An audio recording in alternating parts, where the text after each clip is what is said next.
Well, hello, hello, hello to all of my oily explorers and oily hackers. It's Teresa Sanderson. It's Saturday afternoon. Want to say hello. Hope you're having an awesome, amazing weekend. And I was just thinking about you and remembering a story. You know, I've been telling lots of stories this week, and I was remembering a story about a patient of mine that I was taking care of with Home Health here in Northeast Kansas some years ago. So I just wanted to kind of pop on and share this information with you. Hope that it's helpful.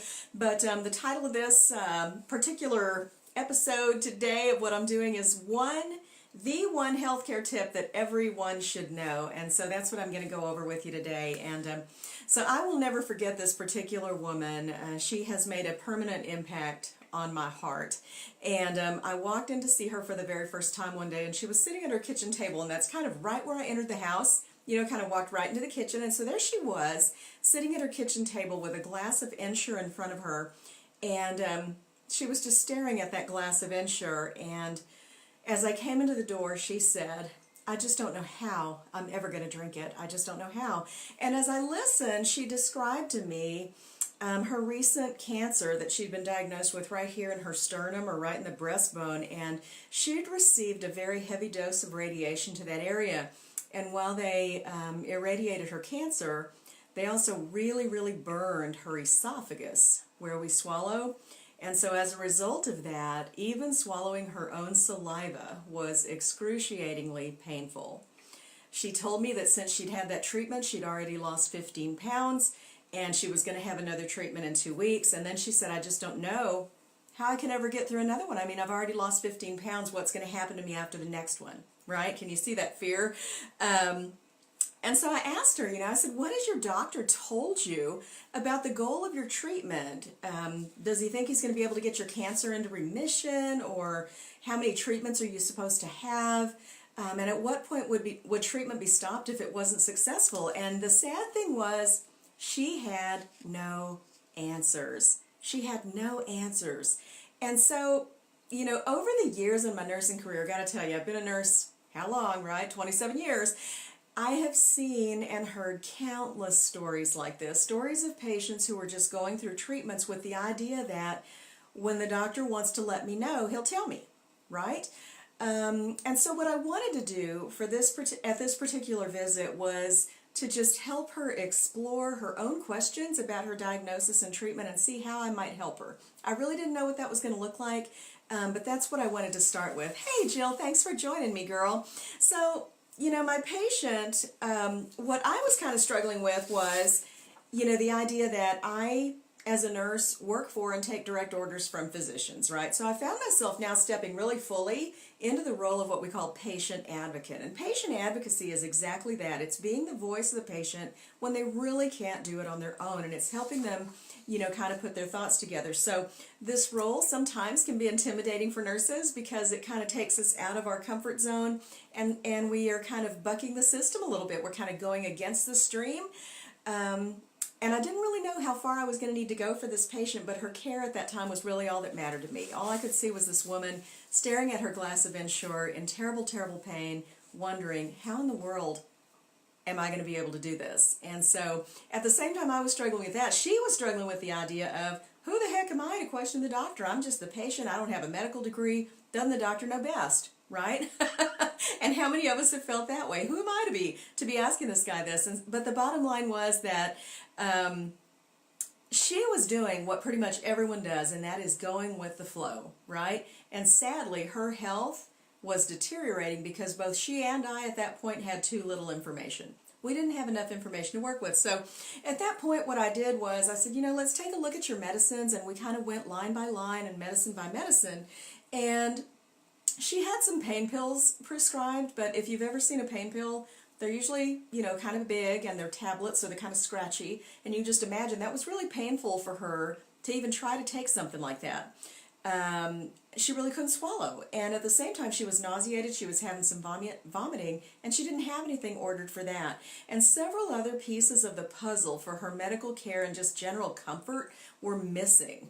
As we talked about her situation, she told me about how weak she was becoming because of her weight loss and not being able to eat, and she said she did her best to drink 2 cans of Ensure every day, and I just believed it. You know, my heart went out to her, seeing her at the table, staring at that jar, at that glass of Ensure. She tried to drink 2 cans of Ensure every day, but sometimes she just couldn't do it. She couldn't always do it. And that's when I realized, you know, when she told me her story, I realized that she was just not getting what she wanted or needed from healthcare because she didn't think it was okay to question her doctor. Are you with me? And it dawned on me that this was probably happening to so many people every single day. And it was at that moment that I realized that healthcare is really no different than anything else that we buy with our hard-earned cash, and we should be able to get from it exactly what we need, right? I don't think that's asking too much. After all, we're paying for it with our hard-earned dollars. It's no different than going to the grocery store and choosing which avocados I want out of the bunch, right? I pay for it. I want it, I get to look it over, and I want to make sure it suits me before I take it. And so the same should be true for healthcare, and that's just kind of dawned on me at that point. So she and I talked further about her situation, and I asked her what she most wanted and needed from her healthcare, and she told me that she wanted to have her pain controlled. Gee whiz, right? And she wanted to quit vomiting, and she wanted to be able to maintain her weight and nutrition. Not big deals, right? These are simple orders. She also wanted to know what the goal of her treatment was, and she wanted to know what the doctor thought her chance of survival was. Who else thinks that that's something important for a patient to know, right? But she didn't know any of these things. She really didn't know. She was just going along with everything because the doctor said, this is what you need to do. So I contacted her doctor right away. I was able to get her some liquid medication for pain and for nausea. These things were much easier for her to take. And then she and I set about making a list of questions that she could take to her doctor at her next visit. And that way she wouldn't have to worry about forgetting anything. And so these are the questions that we jotted down. Number 1, what is the goal of my treatment? What is the goal of my current treatment? Number 2, how many total radiation treatments will I have? Hey, Kimberly, thanks for being here. Number 3, do you expect to be able to put my cancer into remission? Number 4, what would cause us to stop treatment? Right? Number 5, how will we support my weight and nutrition while I'm going through treatment? Number 6, can you keep my pain under control? Number 7, are there other side effects I should know about? Number 8, are there any medicines that are less expensive for me to take, right? Isn't that a big one? Number 9, as of right now, am I doing well or am I getting worse? She had no idea. Number 10, if radiation doesn't work, what are my other treatment options? That was the list we came up with. And I got to tell you, one of the next time I came to see her was after she had had her visit with her doctor, and she said, you know, I had my list of questions, and she said I just went through them one by one, and he really looked sometimes like he would just much rather not be in the room with her, but she got all of her questions asked and answered that day and got health care as she needed it to be delivered.